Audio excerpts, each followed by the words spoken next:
তিনটি joint military station তৈরির সিদ্ধান্ত নিয়েছে প্রতিরক্ষা মন্ত্রক। ভারতীয় সেনার পূর্বাঞ্চলীয় সদর দফতর ফোর্ট উইলিয়ামে যৌথ সেনা সম্মেলন শেষ হয় গতকাল, সেখানে এই সিদ্ধান্ত নেওয়া হয়েছে।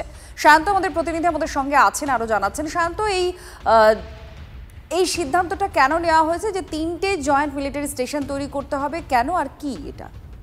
দেখো, ভারতীয় সেনা সূত্রের খবর যে দেশের পূর্ব, মধ্য এবং উত্তরের দিকে তিনটি জয়েন্ট মিলিটারি স্টেশন তৈরি করা হবে, যেটা মূলত মনে করা হচ্ছে সামরিক বিশেষজ্ঞদের মতে যে এই চীনের আগ্রাসন, পাকিস্তানের জঙ্গিদের আবার মদত দেওয়া এবং বাংলাদেশের অভ্যন্তরে জঙ্গি ঘাঁটিগুলো ফের সক্রিয় হওয়া, এই তিনটি জায়গায় মূলত যে উদ্বেগজনক পরিস্থিতি দেখা দিয়েছে, তাতে তিনটে জয়েন্ট মিলিটারি স্টেশন থেকে একসঙ্গে ভারতীয় নৌবাহিনী, ভারতীয় বায়ুসেনা বা ভারতীয় স্থলসেনা একসঙ্গে যে কোনো অপারেশনে মুভ করতে পারবে, যে কোনো সিদ্ধান্ত একসঙ্গে বসে নিতে পারবে এবং পৃথক পৃথকভাবে তাদেরকে সিদ্ধান্ত নিতে হবে না।